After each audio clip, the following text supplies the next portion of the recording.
Alan Watts' most controversial idea about life.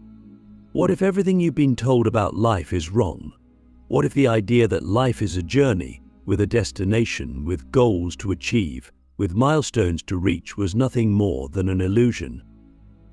We are taught from a young age that we must get somewhere. That life is a path leading to something greater, something final. We're told to plan, to prepare, to move forward, always forward, as if there is an ultimate prize waiting for us at the finish line. But what if there's no finish line? What if life was never meant to be a race, but a dance?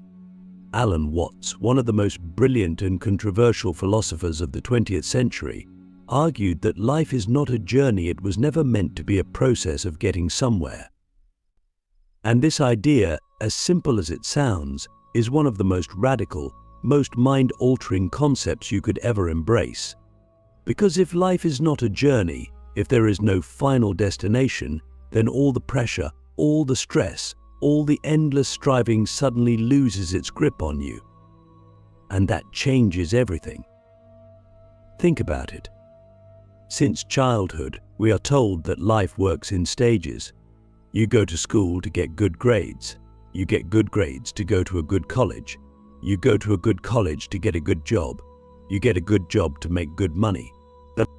You make good money to afford the things that supposedly make life worthwhile. And then what? Retire? Settle down? Finally arrive at happiness? But the moment you get there, if you ever do, you realize something terrifying: there is no there. There is no moment when life suddenly makes sense simply because you've checked off all the boxes. If life were truly a journey, wouldn't we know exactly where we're supposed to go? Wouldn't we feel a sense of completion once we got there? And yet, people who achieve their biggest goals often feel emptier than ever. Why? Click subscribe to this channel to get more topics you love. Because they were chasing a mirage. They were treating life as a means to an end, when in reality, life is the end. Alan Watts compared this to music. Imagine listening to a song, but instead of enjoying the melody, the rhythm, the experience of the song unfolding, you were only focused on the final note. That would be absurd, wouldn't it? No one listens to music just to get to the last chord. The point of music is the music itself. And Watts argued that life works the same way. It's not about getting somewhere, it's about being here. But here's the question that might shake you: if life is not a journey, if there's no destination, then why do we spend so much time anxiously striving for something more? Why do we feel like we need to achieve, to prove, to reach? The answer is simple: because we've been conditioned to believe that fulfillment exists somewhere outside of ourselves, somewhere in the future. We've been taught to delay happiness, to postpone joy, to work relentlessly toward an imagined state of success that, deep down, we don't even know how to define. And that's why people feel lost. That's why, no matter how much they achieve, they always feel like something is missing. Because they're chasing shadows instead of embracing the present. So let me ask you this: what would your life look like if you stopped treating it as a journey? If you stopped believing that happiness is something you have to earn, something you have to work toward? What if you could experience fulfillment right now, not because you've reached some ultimate goal, but simply because you're alive, because you're here, because there is music playing at this very moment, and you have the choice to dance? This is where the idea becomes controversial. Because if life is not a journey, then what happens to ambition? What happens to goals, to progress, to the entire structure of society that is built on the promise that if you work hard enough, you will eventually be rewarded?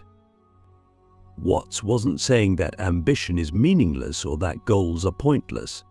What he was saying is that our obsession with arriving blinds us to the beauty of being, that we have become so focused on climbing the mountain that we forget to enjoy the view along the way. And maybe, just maybe, The purpose of life isn't to reach the top, but to explore, to wander, to experience every step fully, without the anxiety of needing to be somewhere else. But can you actually live this way? Can you break free from the mindset that tells you that your worth is tied to what you accomplish? Can you let go of the need to arrive and instead embrace the radical idea that you are already home? The illusion of arrival, why chasing the future keeps you from living. Most people live as if life is a staircase, a series of steps leading towards some grand destination where everything will finally make sense. They tell themselves, once I graduate, then I'll be happy. Once I get that job, then I'll be secure. Once I find the right person, then life will be complete. But have you ever noticed that the moment you reach one of these milestones, the satisfaction is fleeting? That almost immediately, a new goal appears, a new thing to chase, a new next step that promises to finally bring you the peace you've been seeking. It never ends. And that's because it was never meant to. Alan Watts saw through this illusion, and it's one of the most powerful realizations you can have. There is no final arrival. There is no point at which life suddenly becomes whole because you've checked off enough boxes. And yet, we are conditioned to live as if there is. Society rewards those who chase endlessly, who sacrifice the present for the future, who treat life as a project to be completed rather than an experience to be lived. But here's the paradox: those who spend their lives racing toward a future where they will finally make it often end up missing the only thing that was ever real: this moment. Think about how much of your life has been spent waiting for the weekend, waiting for a promotion, waiting for the perfect opportunity, waiting to feel like you're finally enough. But what if I told you that the waiting never ends? That the moment you achieve one goal, your mind will immediately create another. That the future you are chasing will always stay just out of reach, like a shadow that moves the moment you step toward it. The tragedy is that most people only realize this when it's too late. They wake up one day, years or decades later, and realize they spent their entire lives preparing to live instead of actually living. The reason this idea is so controversial is because it challenges everything we've been taught. We are told that hard work, ambition, and striving are the keys to success, and in many ways they are. But Watts wasn't saying that we should abandon effort or stop pursuing meaningful things. What he was saying is that we must change our relationship with the future, that instead of living for then, we must learn to live for now. Instead of treating goals as destinations, we must see them as part of the dance, as movements in the symphony of life that are meant to be enjoyed, not just completed. Imagine if a musician played an instrument only to reach the end of the song as quickly as possible. Imagine if a dancer moved only to get to the final step. It would be ridiculous. And yet, that's exactly how most of us live, rushing through life, as if the point is to finish it rather than to experience it. But what if you let go of that mindset? What if you stopped living in anticipation and started living in appreciation? What if, instead of constantly asking, "What's next?" you asked, "What's here?" This shift in perspective changes everything, because when you stop chasing the future, you begin to see the richness of the present. You notice the small moments, the way the sunlight filters through the trees, the way laughter feels in your chest, the way a simple conversation can hold more beauty than any grand achievement. You realize that happiness was never waiting for you in some distant future. It was always available right here, right now, in the only moment that ever truly exists. But here's where most people struggle. They hear this idea and think, if I stop chasing the future, won't I become lazy? Won't I stop growing? Won't I lose my ambition? And that's the biggest misunderstanding. Watts wasn't saying we shouldn't have goals. He was saying that we should pursue them playfully, without the anxiety of needing them to complete us, that we should move toward the future not because we think it will finally make us happy, but because we enjoy the process of moving. So the real question is this: what are you running toward? And more importantly, why are you running at all? If you believe that happiness exists somewhere in the future, you will spend your entire life running and never arriving. But if you realize that happiness is found in the act of living itself, then suddenly there is nowhere to get to. There is nothing to chase. There is only this moment, and the question of whether you will truly embrace it. The trap of becoming why you never feel like you're enough. From the moment we are born, we are taught that we must become something, that who we are right now is not sufficient, that we must improve, grow, evolve, and strive towards some ideal version of ourselves. This idea is so deeply ingrained in us that we rarely question it. We assume that life is about constant self-betterment, about fixing our flaws, about working toward a day when we will finally feel whole. But what if that day never comes? What if the very idea that we must become something more is the reason we never feel like we are enough? Alan Watts understood this paradox. He saw that the pursuit of self-improvement, while valuable in many ways, was also a trap. Because the more you focus on what you should be, the less you appreciate what you are. The more you chase an idealized version of yourself, the more you reinforce the belief that who you are right now is inadequate. And this creates a cycle. No matter how much you grow, no matter how much you achieve, you will always feel like there's more to do, more to fix, more to become. Think about it. Have you ever reached a personal goal, only to immediately feel like it wasn't enough? Have you ever made progress in your life, only to look ahead and see an even longer road stretching before you? This is the nature of the mind. It always moves the goalpost. It convinces you that happiness, confidence, and fulfillment are just around the corner, just one more achievement away. But the truth is, they are not waiting for the future. They can only be found in your acceptance of the present. The reason this idea is so radical is because it challenges the very foundation of how we see ourselves. We are taught to measure our worth by our progress, by our growth, by how much we have become. But Watts asks us to consider a different possibility. What if you are already complete? What if there is nothing missing? What if the idea that you need to be anything other than what you are right now is an illusion? This doesn't mean that growth is meaningless or that you should stop striving for things that matter to you. But it does mean that you don't have to wait until you reach some imaginary future to feel at peace with yourself. You don't have to postpone happiness until you are smarter, richer, more successful, or more enlightened. You can choose, right now, to embrace yourself as you are, not as an unfinished project, but as a whole, living being. But here's where it gets even deeper. If you truly accepted yourself, if you truly believed that you were enough as you are, would you still feel the need to constantly prove yourself? Would you still be consumed by worries about how others perceive you? Would you still chase things that don't actually bring you joy, just because they make you feel more valuable in the eyes of society? Or would you finally be free? Because that's what this is really about: freedom. Freedom from the endless cycle of self-judgment.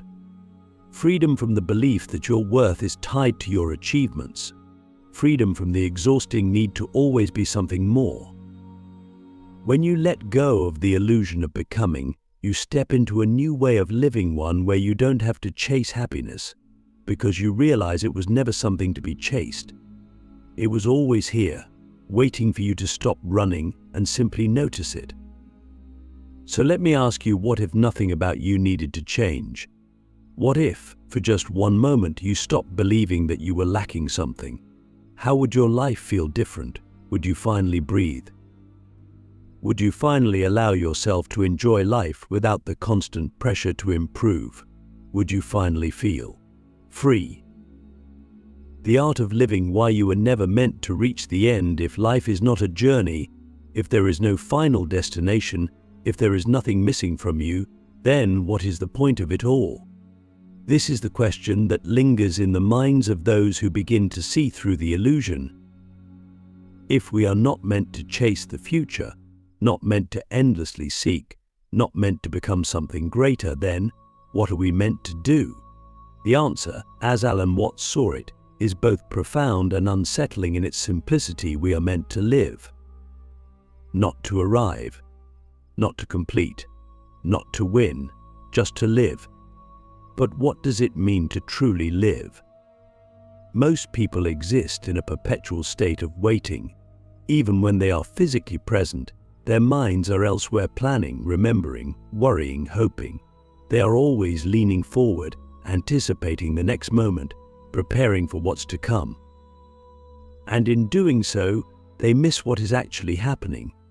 They miss the laughter of a friend because they are thinking about what to say next. They miss the warmth of the sun because they are planning for the evening. They miss the beauty of their own existence because they are too busy trying to improve it. But life is not something that happens later. It is happening now. And if you are not here for it, then where are you? Watts often spoke about the difference between seriousness and sincerity. Being serious means treating life like a problem to be solved, a task to be completed, a burden to be managed. It means seeing every moment as a means to an end. But being sincere, that is something entirely different. Sincerity means engaging with life fully, not because you are trying to get somewhere, but because you are truly present for the experience itself. A child playing in the sand is not trying to build something to last forever. A musician does not play a song to rush to the final note. A dancer does not move to arrive at a specific place on the floor. They do it for the act itself. Life is the same. It is not a puzzle to be solved. It is an art to be experienced. And yet we resist this idea. We want life to have a clear purpose, a goal, a structure that makes sense. We crave certainty, meaning control. But what if life is not meant to be controlled? What if, instead of trying to shape it into something predictable, we allowed ourselves to flow with it? What if we stopped fighting against the current and started moving with it? What if, instead of trying to reach the end of the song as quickly as possible, we learn to hear every note, every pause, every shift in the melody, and simply let ourselves be carried by it? This is the great secret. You were never meant to reach the end. There is no final answer. There is no ultimate achievement that will complete you. There is only this moment and the way you choose to experience it. And once you understand that, everything changes. The pressure lifts. The fear dissolves. The weight of expectation disappears. And in its place, there is only freedom, the freedom to live, to feel, to be. So let me ask you one last question. What would your life look like if you stopped trying to get somewhere and instead simply allowed yourself to be here? Would you finally exhale? Would you finally feel at peace? Would you finally understand that you were never lost because there was never anywhere else you were supposed to be? Life is not a journey. It is not a test. It is not a race. It is a dance. And the only thing left to do is dance.